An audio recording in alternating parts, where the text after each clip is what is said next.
Everybody. Welcome to the third ECE colloquium of this academic year. It is my honor and my pleasure to introduce our speakers today. Mike Wiley and Dr. George Heinrich from the New Jersey Health Foundation, which is part of Foundation Venture Capital Group. I explain that in more detail, the structure behind that. So the purpose of today's talk is to introduce students to the innovation ecosystem and entrepreneurship ecosystem that we have here in New Jersey, something that we're very privileged to have access to, I must say. So as you know, we've been doing the entrepreneurship, ECE entrepreneurship series, where first we had the iCorps team come present. That's, if you have an idea that you think can be developed into a company, the first step you have to do is do customer discovery, make sure there's a market for it, and it's something that people would be interested in buying once you've spent millions of dollars needed to develop it. This is the second talk in the series, which is when you have, now that you have an idea that's worth something that somebody would ultimately buy.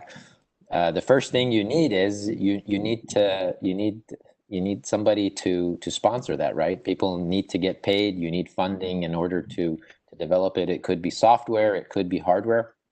And so we're very privileged in here at Rutgers to have access to this great investment group here. They're a nonprofit organization. They work specifically, a big part of their focus, I should say. It's not the only thing they do, but I think a big part of their focus is to work with local universities here in New Jersey. So they work with Rutgers, they work with Princeton University, Rowan, Stevens, Jersey Institute of Technology, and also the Kessler Foundation. It's a nonprofit organization where they fund startups. They take the startups to a good point, hopefully IPO or acquisition, and then the great thing is that funding gets reinvested into the state. So what they're doing is so valuable to the state here. And I can tell you that if, like when I was in California, in Stanford, if we had such a group over there that invested in our startups and students would have been all over it if you guys were there. And so I want to make sure that the students in our department, whether you're a graduate student, whether you're a senior doing your capstone project, if you think that your idea has some commercial potential, you should definitely try to approach this group. So I know that everybody's here to listen to our guests, but I just wanted to give everybody the introduction. And so without further ado, let's welcome them and do a virtual clap for our guests. So take it away, Mike. Okay. Well, thank you, Mehdi, and thank you to the ECE department for the invitation and to Rutgers at large. This is exciting. And I'm going to encourage folks really to ask questions along the way. And Dr. Heinrich's joining me this morning, and he's going to dive in with his own comments, but we're both going to keep encouraging folks to ask questions. I'm going to have kind of an agenda here that I'm going to go through as it relates to the presentation. But if you have questions around entrepreneurship or venture capital more broadly, please feel free to fire away. This is a great opportunity to get those questions answered. And it makes it a much more interesting presentation if we have your input. So with that, I'll jump in. So as Mehdi mentioned, Dr. Heinrich and I work for the New Jersey Health Foundation and its seed venture fund affiliate called the Foundation Venture Capital Group. And so we'll, along the way here, describe how those piece parts kind of fit together. But, we have a mission under the New Jersey Health Foundation and through Foundation Venture Capital Group to invest in startup enterprises with innovative, marketable, and protectable intellectual property in health-related and underscore broadly defined domains. And just in that, simple message, we could unpack some of these areas that when we say things like protectable intellectual property, that's I think what we're shooting for. But at the stage of development where we get involved, many times there could be filed IP, but it won't be clear whether that would be an issued patent and therefore protectable at that juncture.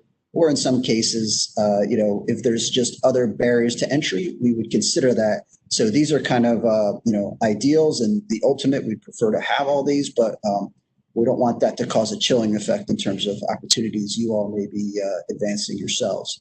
And then we also look to provide seed capital, business support, strategic planning, guidance, valuable contacts, and incubator space to assist in achieving these critical milestones for commercial success. And again, to maybe unpack that a little bit more, we try to meet entrepreneurs kind of where they're at and, their own personal development around their entrepreneurial skills. And so whether that's, faculty or students, we don't want the fact that you've never, done anything entrepreneurially to be an impediment to moving, your opportunity forward.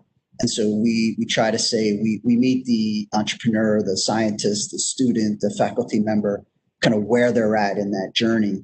And as a way to kind of reduce any type of anxiety or potential impediments, we wrap that team with the support that we can provide from our team members. But, we don't know everything. And so we will leverage outside support, whether it's other strategic partners, consultants, what have you.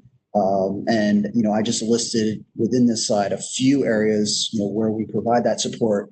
But honestly, if a new or novel issue confronts us, through your opportunity, we will get whatever resources necessary to resolve that issue. And that's just the way we operate. So if you have questions on that, on how we provide what we refer to as operational capital, we'd be happy to dive into that in more detail.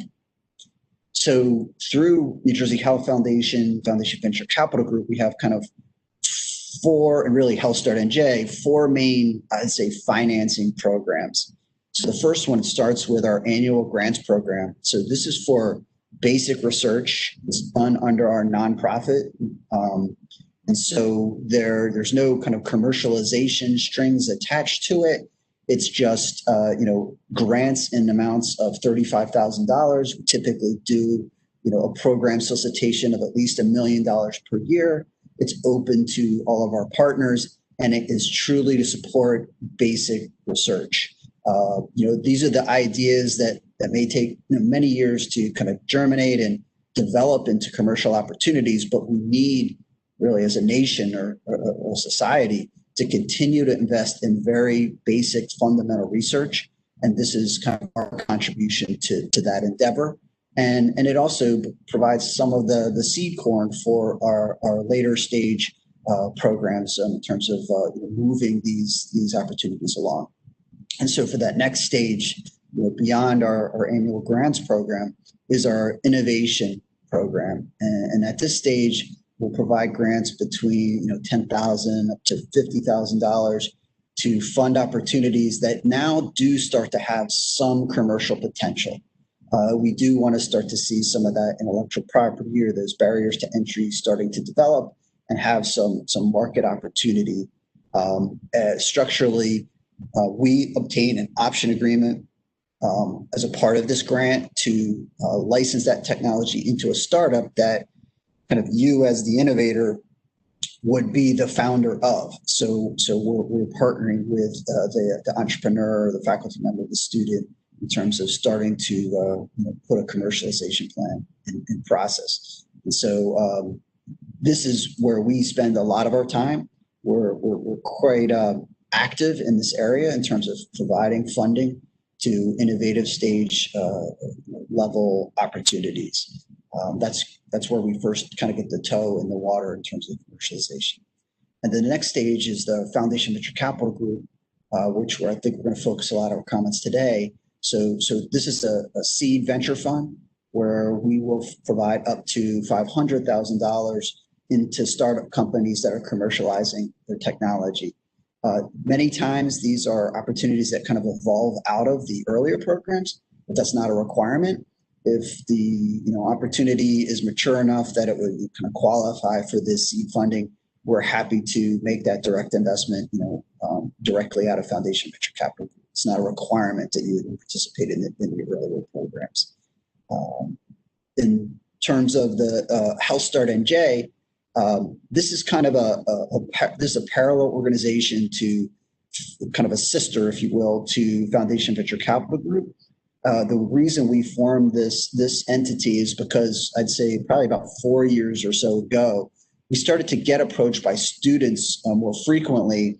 And our traditional model really was based on partnering with the institution itself around the IP that's being developed at the institution, so Rutgers in this case. And we would partner with the faculty member and the tech transfer office to secure that intellectual property and license it into a startup. But as students started to come forward, in many cases, they personally own the intellectual property. The institution is not taking ownership. And so we felt a different model to try to support those types of opportunities. And so Health Start NJ is structured somewhat similar to the Innovation Grant Program, but as opposed to a grant, in this case, we make a small investment, and that's just based on kind of the rules that we operate under. There is no nonprofit that we can provide a grant to, so we need to provide it in the form of a small investment. And in most cases, we're actually helping the student form the entity that could receive that investment. So we'll work with them on all the legal requirements and stand up that entity and then fund it. And just by way, maybe this helped prime some questions or comments.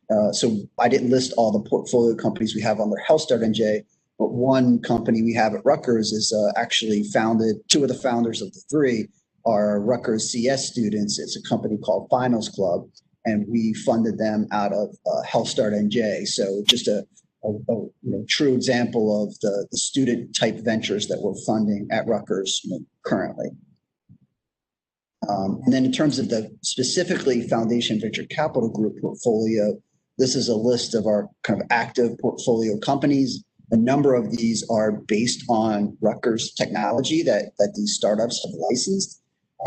And you can see we've had a number of exits already within the portfolio, and a number of these companies are advancing through kind of their preclinical or regulatory processes.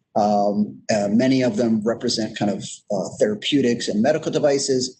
But for example, the last two are probably relevant given the audience. Ocular Motor Technologies is based on NJIT technology, and two of the founders were actually recent graduates from NJIT and are now the core founders and management team. That's in the VR space, which was just quite interesting. And then Visicol is actually two of the founders were Rutgers PhD students, and they spun this out at the end of their PhD programs, and they're doing fantastically. They're actually in the process of hiring a number of folks, and so if you know anyone who's looking for a job, check out Visicol Inc.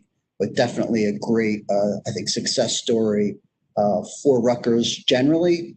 But also a great example of kind of student-based entrepreneurship and how you can kind of get it done, get that degree, and make your own job by starting your own company. So in terms of our model, it's quite unique actually, because our ecosystem is focused on a select group of affiliate partners. So as opposed to traditional venture capital, which they may have an investment thesis and even a geography, they're not necessarily limited and can go globally. And they're just seeking the best deals to generate the highest returns possible. That's a traditional venture capital firm. In our case, we limit ourselves to these select affiliate partners, primarily universities and one foundation, the Kessler Foundation. But obviously Rutgers is on that list and a very strong partner of ours, and we're quite active with Rutgers. And then in terms of Foundation Venture Capital Group, kind of how the model works, we're looking to be a true partner, not just provide the capital necessary, but as I mentioned before, to kind of embed as a part of the team to help support, the advancement of the opportunity, technology, and hopefully, be there to support the ultimate success of the company. We get involved in early stage technology that typically has a reasonably long gestational period, if you will. From a therapeutic perspective or a medical device, these take many, many years. Not unique to our portfolio, that's how long it takes sometimes to commercialize the technology, make it through the preclinical and clinical trials. And so we have a very long-term commitment view. We need that to be shared by the entrepreneurs, but we're very comfortable with that. We know this is not going to be, make the investment, throw it over the fence and, get an exit, which is really important because there's many segments of the investment community, including in the healthcare or life sciences space, that do not have that long-term commitment and vision. They want quicker returns. And so we think that this is a really important aspect of our business and the support we provide. And this is a seed investment that's, not readily available in this marketplace because we get involved so early. And there is a significant amount of technical risk still involved. You just don't typically find a lot of other institutional partners, even angel investors that are willing to get involved as early as we do. And as I mentioned, we assist with the necessary business expertise that will help the startup succeed. We leverage all of our contacts and the contacts of our network. And we assist with additional follow-on funding, whether that's non-dilutive funding or, whether that includes more traditional institutional venture capital. And we do both that quite frequently. In some ways, and you'll see this in future slides, we're trying to de-risk these opportunities such that other players within the marketplace can start to become involved, including traditional venture capital. Trying to get my slide to advance. There we go. Okay, so this term impact investing, what does this really mean? And, in terms of these bullets, you see these terms kind of being thrown around and sometimes used interchangeably. It can get, I think, quite confusing. There's some overlap. But I like this working definition that JP Morgan provided, where it's, investments intended to create positive impact beyond financial returns. Because a lot of investors are purely driven by financial returns, which is okay. That's their mission. And for the folks that are looking to get that return, including all of us, whether it's in our 401ks or other investments where we park it with money managers, that may be our main goals. We need to get a financial return on that capital. But in the case of impact investors, we're looking for other things beyond the financial return, and that's this positive impact. And so that's where we find ourselves operating. It's an important market segment, and it's growing. And so, right now we're looking at a marketplace of about $502 billion. And I included kind of where those dollars fall, but also wanted to just show a little bit, give you a sense of, this is a small piece of a very large global asset management market, in the trillions of dollars. And so while 502 billion is a significant number, it's actually, kind of quite small compared to the global marketplace in terms of assets under management. And it is trending in a growth pattern. So we think that there will be, even more opportunities in the future to kind of address some of the challenges that we're facing, maybe, large kind of societal problems that lend themselves to technological solutions where impact investors can make a real difference in the world. And then this is a slightly dated slide, but I wanted to keep it because it actually shows the progression. And, this is kind of cited from a resource back in 2009. But I think we're in that middle of the graphic, that 5 to 10 year segment. And it is kind of coming to fruition as they predicted, where you're starting to see this, we're getting to the point of this capturing the value of the marketplace and the maturation of the impact investing ecosystem. And that's really great news because the whole market will get much more efficient in aligning with the needs of entrepreneurs and with our other partners who are upstream in terms of other capital providers. And just to give you a sense of why that's happening and why the market's growing so much is there's been some really fantastic exits in this area. And so it's not an either or. It's not, I need to either get financial returns or generate this positive impact. You can have both and in a very significant way.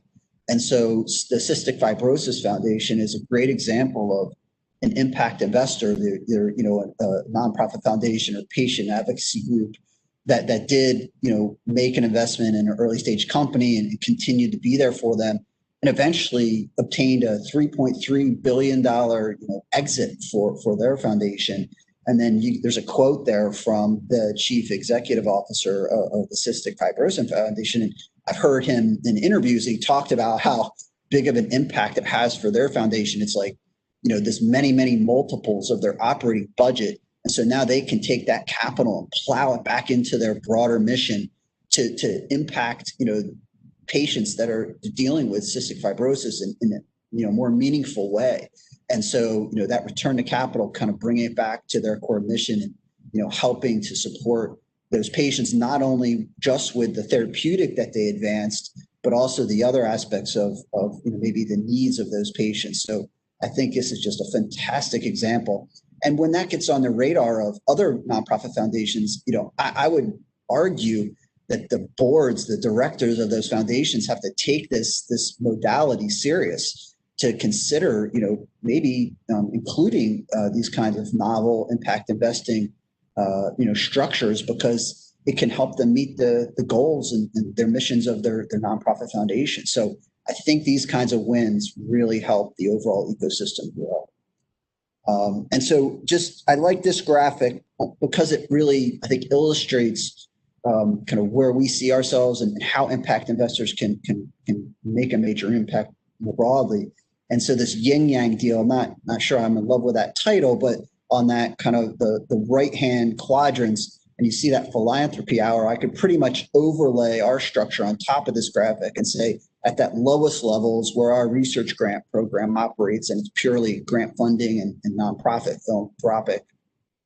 And then as you move up, you could layer in our innovation grant, which kind of crosses that x-axis, if you will, on both sides, where we're still taking a significant amount of risk, but we're starting to move closer to a more industry-oriented deal. And then the next phase up is really that impact investing bucket where you start to see overlap with more traditional financial investors. And that's where we view ourselves in terms of FBCG. We make that investment and de-risk that asset such that other partners upstream, more traditional venture capital, can get involved and move the opportunity forward. And these are some of the benefits that you'll obtain by partnering with impact investors such as ourselves.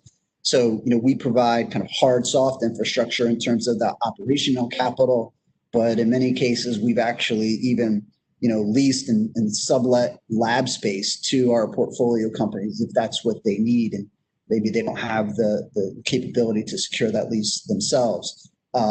We focus on de-risking these early assets with some of our programs so that you're more attractive to other partners. Maybe it's a strategic partner or a licensing partner.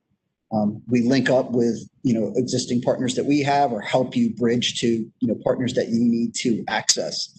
That there's, sometimes, whether it's ourselves or other, say, patient advocacy groups or foundations like the Cystic Fibrosis Foundation, they can provide significant insight on a targeted disease. And maybe to kind of play off of Mehdi's early comments, we've had a number of our portfolio companies go through the I-Corps program, and we're big supporters and proponents of that program.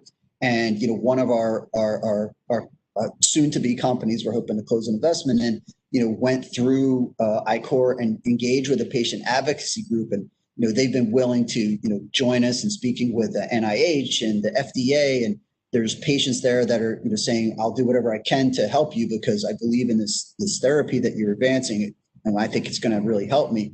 So these are the kinds of insights that impact investors and nonprofits can provide.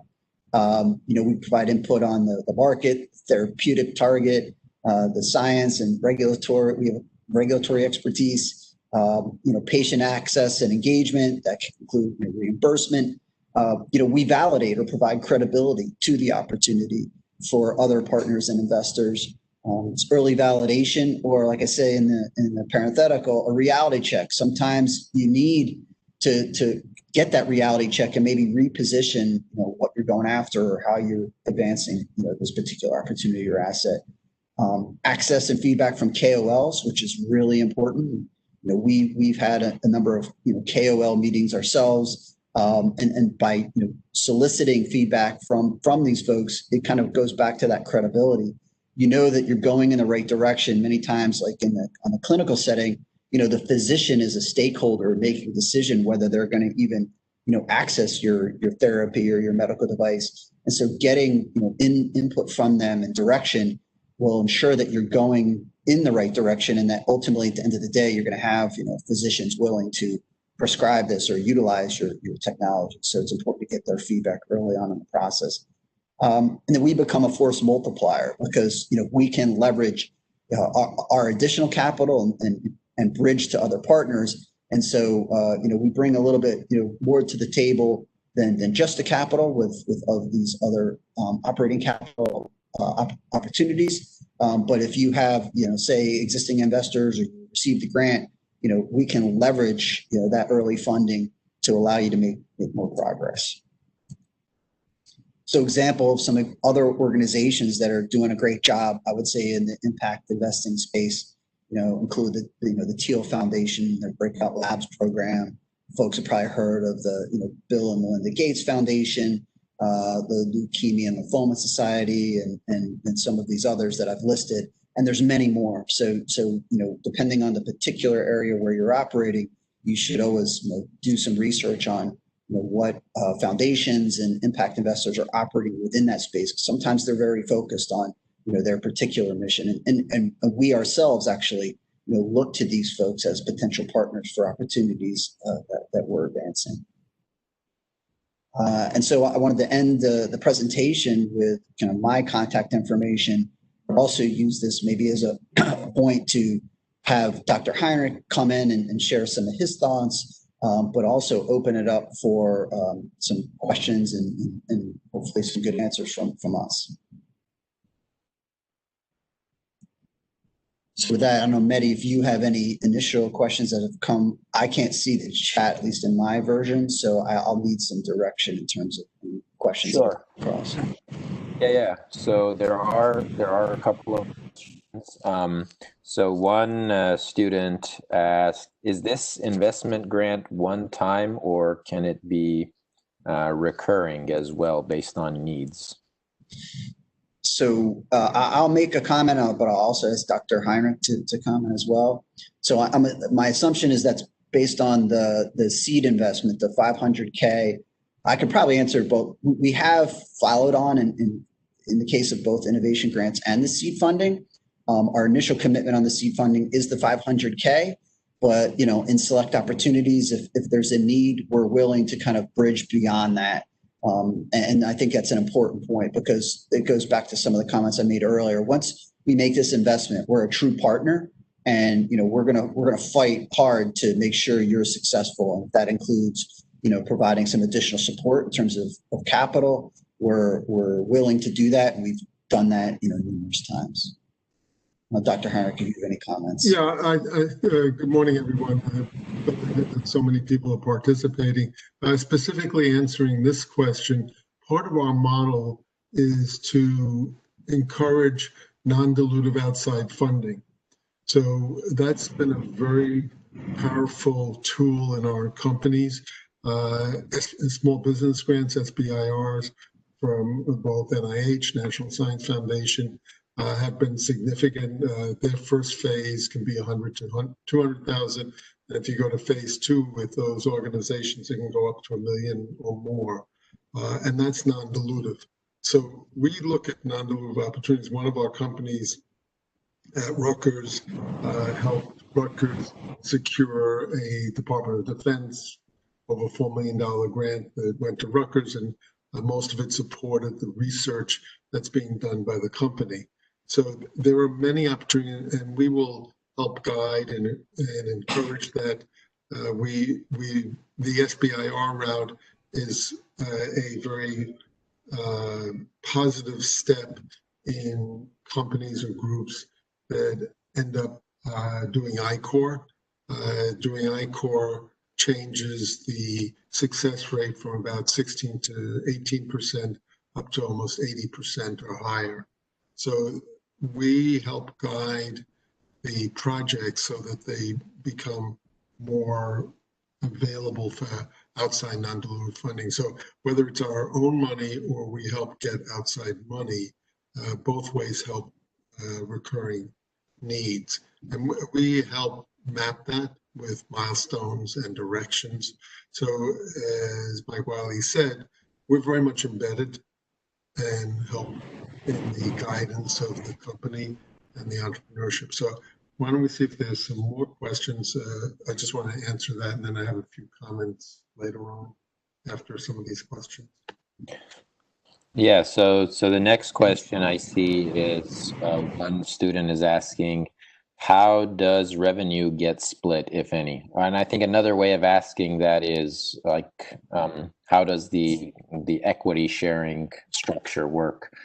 Basically, if a student works with you and takes your investment and partners with you, how does the equity in the company get split? I'd be happy to take that on.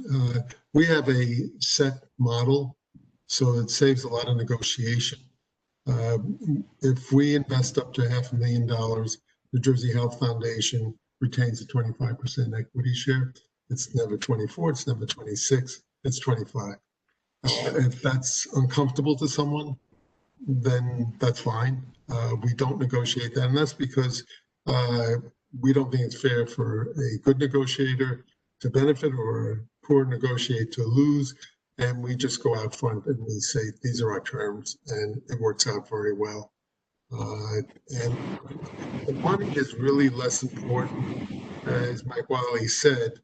The real value comes from our participating and supporting and helping lead and advising the company. So to address some of the questions, I saw there's a question now about patent. There'll be patent attorneys. The cost will be part of the budget, but our expertise helps guide the patent attorneys. And we get embedded with the patent attorney. We've actually helped some of the firms look at new strategies they hadn't used before that have been successful in gaining patents. And actually, recently, one of the patent attorneys told us, that's a good strategy. I'm doing that in more cases now.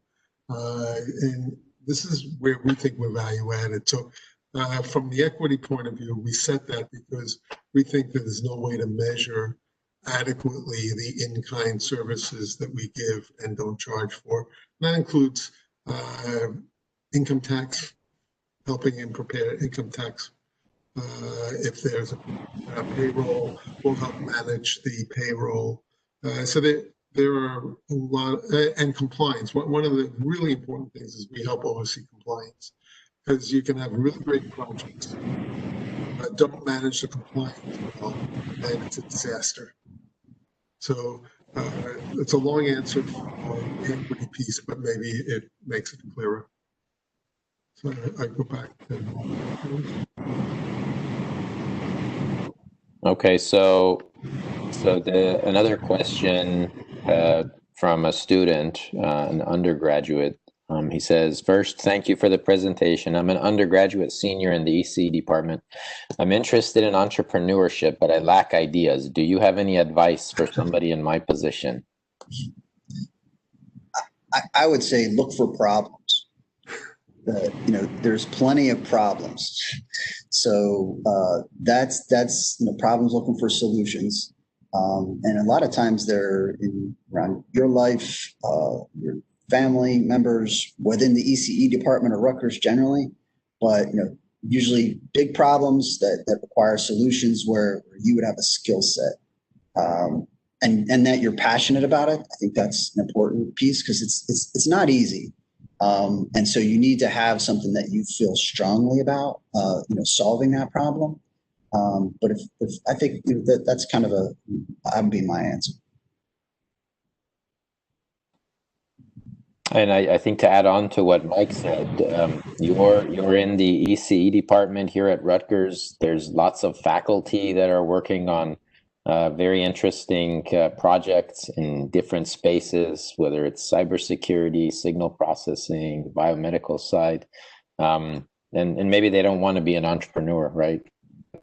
They would like to have a student who is aggressive and interested in taking that technology and running with it. So getting involved with research in here at Rutgers, not only ECE and other departments as well, is a way to go. Also, Capstone, a lot of teams, they're doing great stuff. There's the IEEE club in ECE.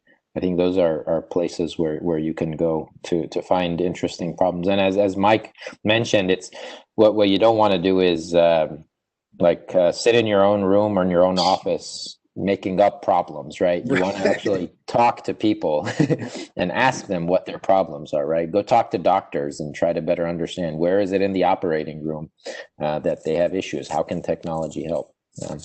Just to maybe follow up on that, Mehdi, because one of our other partner institutions, I had met a graduate student at one point where he was involved in a university spinout, and I asked him how he got there, because this was basically out of CS, but he was not a computer science major, and that's exactly what he did. Is he toured labs around campus to find projects that he found interesting.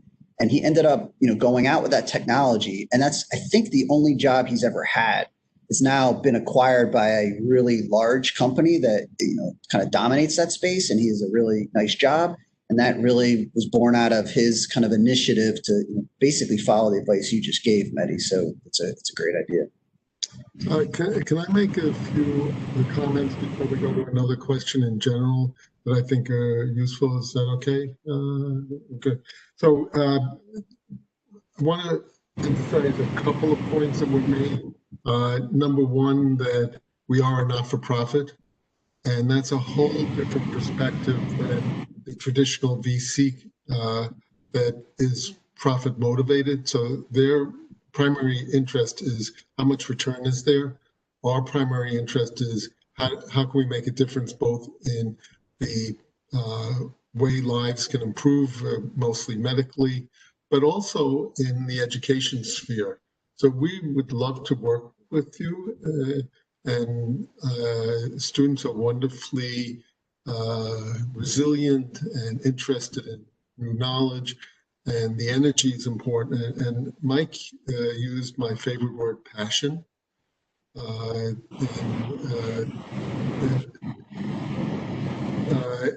If you tell me you have passion, you don't have passion. I don't have to hear it, I can feel it.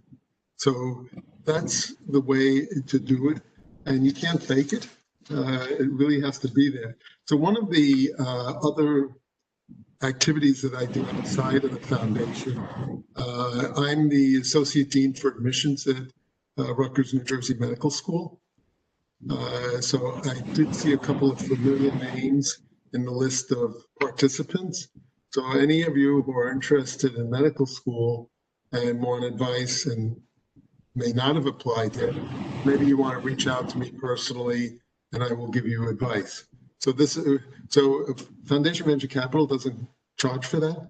This is part of the bonus, getting advice. And we are in the pre-seed phase. So even if you don't think your idea is good, you start talking to us, we may be able to manipulate the idea into a way that can make a difference. And this is where the passion comes back in. You've got to feel like I'm going to walk through the wall, I'm going to make this work. And it comes across, and that energizes all of us. And we'll help you how to present the project. Anybody who wants our funding comes to present to us. We work with them beforehand so that they have the answers to the questions we're going to ask. And that way it really helps tune the presentation to something that's going to be delivering and working. Going back to New Jersey Medical School, at medical school, I run a program which is a distinction in entrepreneurship and innovation. So and that's how we got to the Health.NJ. I wanted to start companies with students, and so we made a model that worked. We've launched companies. We're working with a couple of fourth-year New Jersey Medical School students on apps. The ones we've launched and worked with are all app-based projects, but we have a couple of current students who are interested in medical devices. And so being an engineer gives you a lot of advantage. First of all, engineers do well in medical school. Secondly, you have a creative mind that will help you find new projects and do things. So Mike Wiley and I are eager to work with you. I'm eager to work with you on the medical school side. Don't be bashful. You cannot over email me. People have tried, it doesn't work. We're here to advise you, whether it's on the entrepreneurship side or on the medical school side. This is what we love to do. Our passion has to come out to you as well, because we're really looking forward to help guide you in a direction that will suit you as an individual. And that takes some tweaking, and we're happy to do that. But we're there for you. That's really what we feel is important. And one final comment that I make with all medical students and now any students who've come to the foundation as well, don't forget the day job. The day job is doing well after. You can get sucked into these ventures, spend your day doing really well, but forget the day job. Don't forget the day job. It comes first, because you need those credentials to go on in your life.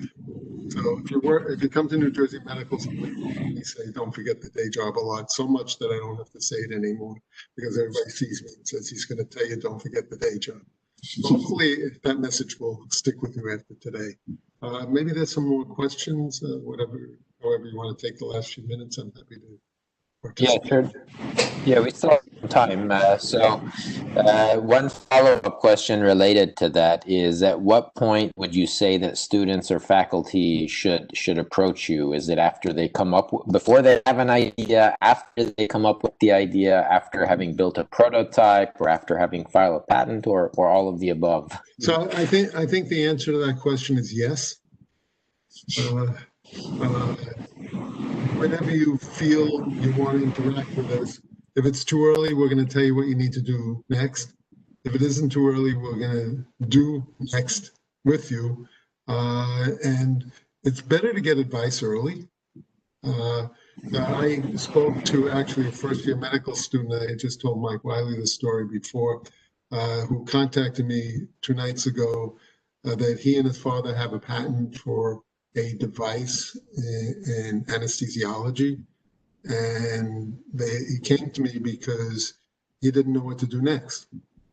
How do I market it? How do I have value? How do I know? And it's a very inexpensive device. It makes a lot of sense, but he wasn't even sure what the current competition is. So they have a patent, which is really nice and sounds good, and it's a lot of fun.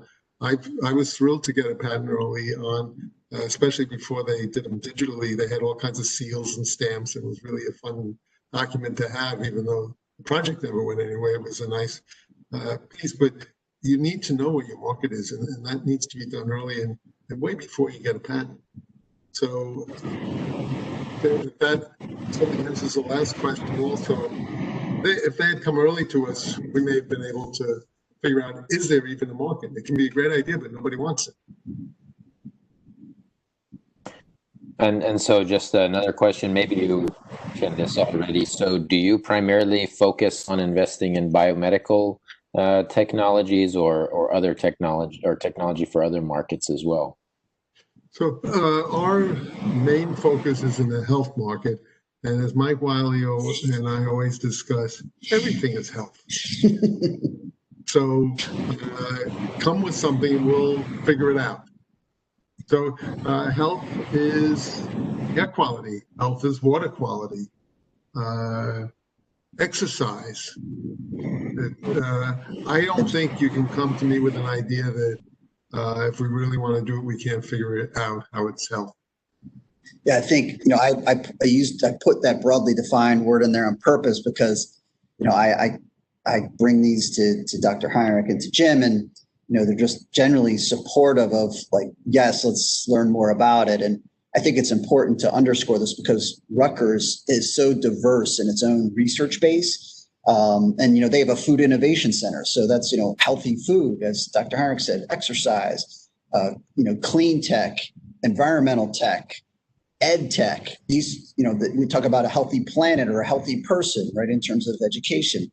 So I think it's more of, think of those terms broadly defined. If you have a good idea, bring it to us. And I think also, as Dr. Heinrich said, depending on, even if it isn't a fit, we want to be supportive of the ecosystem, and especially of students who don't have a lot of venues or avenues to get feedback on these concepts. And, we have our own networks. Just for whatever reason, it did not fit our paradigm. We may, in fact, have good suggestions on who to talk to for a better fit. So I just would generally encourage folks to reach out. So instead of talking about fit, let's talk about passion. When someone comes with a passion and they have a project, all of a sudden we're much more excited. That sounds great. And so there's two other questions. This is actually the first time we've had this many questions for one of our colloquia. So seems students it's clear they're very enthusiastic about everything you've talked about. So one other student asked, can we approach Foundation Venture Capital Group for investment grants even after we graduate from Rutgers, or is it like once we're out, we're disconnected, we lose the opportunity? Come to us with passion. We'll talk to you. You're a Rutgers alum. That's pretty close. So bring the passion and your idea, and we will, I'm sure, figure something out. And so there's another question, actually. It says, do you have a process to match people who have some kind of problem they're looking for a solution for, and match them with people who have the ability to build solutions? I would say we don't have like an algorithm, designed for that yet, but we do one, in the analog way in terms of just knowing where our needs are, and that is the issue. There are needs across our projects and portfolio companies. So yeah, if there was someone who has a skill set but is looking to plug in, at least putting it on our radar would be great. And we pull in interns. We have an intern from the Rutgers Business School that's helping us. We've had folks from pharmacy and engineering in the past. So if you're just looking to engage into a project and share your talent, yes, please reach out. And we're always looking for folks to join I-Core teams. It really depends on the skill set and what you're interested in. So kind of taking Dr. Heinrich's answer as yes. Just come to us with what your interest is, and we'll try to plug you in. And I do think ECE, the skill set that your students have, given the way the world's working in terms of digital automation, energy, there's so many areas where that skill set, just programming, could plug in. So I think they would be highly valued in many teams. And one question related to that: are there opportunities for students who are maybe interested in getting more onto the business and investment side of things to approach you for internships, either paid or even unpaid? Sounds like it would be valuable. Yeah. I think the answer is yes, and it's just kind of the capacity we have as an organization. But again, it's not limited, I don't think, to us solely. that there may be internship opportunities within the portfolio companies. That's the other avenue. So, I mean, they can lead directly to jobs from that perspective. So, we've done that in the past, and we've had folks who interned for us that then migrated over to the portfolio company. So it's more, again, back to Dr. Heinrich, just if you come with that passion and that interest, you then challenge us. We say we can't lose this talent. We have to find a way to, plug them in to this local ecosystem, and we will do our level best to make that happen. And like, again, Visicol is an example of a company right now in our portfolio who has multiple jobs that they have to fill. So please, just reach out to us.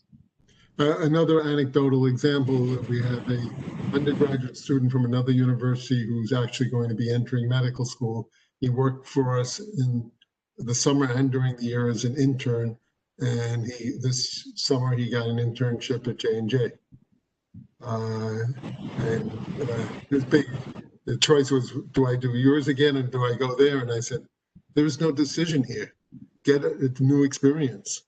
And so the doors open up, and we have a lot of affiliation with other organizations where there are lots of companies looking to support interns, and we will use those connections to try and help get positions. So we're not an employment company, but it turns out by default, we help a lot of people find positions. Yeah, that's, I think, a very, very valuable resource for the students and faculty here in the audience. I hope that we will all be able to benefit from you more now that I hope everybody has had the opportunity to hear about what you do and they know about your organization. So one thing I want to mention to all of the students and faculty here in the audience, we're planning to Mike and George, they were kind enough to offer to hold office hours for students and faculty in our department who are interested in chatting with them. So there will be an email out about that. So if you're interested in having a one-on-one, you can sign up for that. Details will be sent out. And so that, again, thank you, Mike and George, for offering that. I think it'll be very, very valuable. So again, capstone students, a lot of you have great ideas. I've seen them, and it's just a lot of times sad that I see the idea just gets put on the shelf after you get your A and you get your degree from Rutgers and your job offer from Qualcomm or Google or Chase Bank in Manhattan. And so it would be nice to see some of these projects actually, become products for people. One other thing that I want to mention is that and I've talked to students in the past actually about this thing, and when you mention the idea to them about going to an investor, they say, "Oh wait, but if I do that, I have to give away some equity. I want to keep all my equity for myself, and I'm okay with sleeping on my friend's couch and eating ramen noodles for the next year. I want to keep it all for myself." What I want to emphasize is that, like, when you're thinking about like a startup or an entity that you want to form, you should think of it as like a pie, right? The question is not what fraction of the pie or the cake do you get to eat. It's more an issue of how much cake do you get to eat. And so a really small cake that's zero, even if you own 100% of it, you get no cake, right? But what you should really care about is how to make the diameter or the radius of that cake grow really, really fast.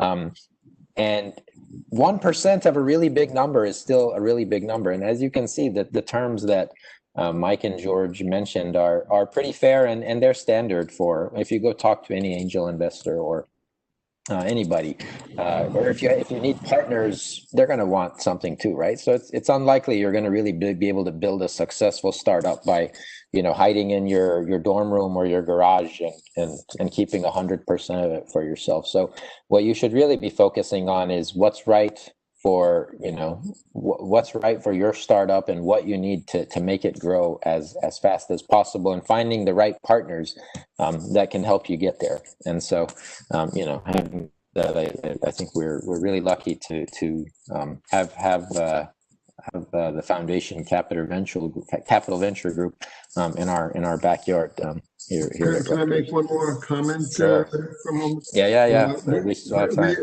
We've been focusing on students, but faculty who are listening in, this applies to you too. So you want to start a company, we're here for you, and you may be able to employ some of your own students at that point. So that would be a new opportunity to have jobs and build the ecosystem right within your walls. And I have a few ideas on some generic things we could do, which we'll talk about later, but opportunities there. Bring the passion, in case we didn't say that before. Just want to drive that home.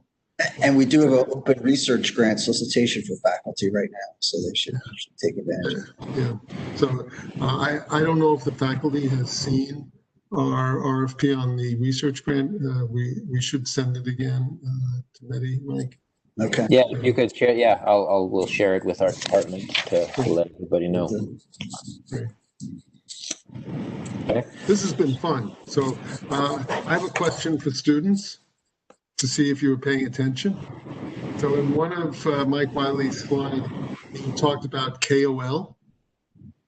Anybody want to chat if they know what that means? So yeah, feel free to send your response in the chat box or in the Q&A, your answer to the question you have. I'll give you 60 seconds. It's a long time. It's only 3 words.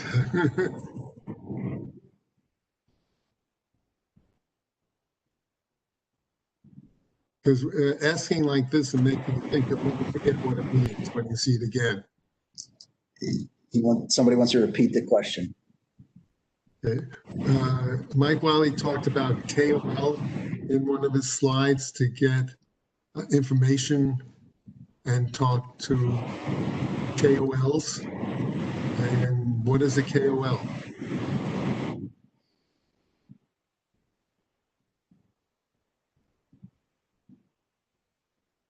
It's an acronym.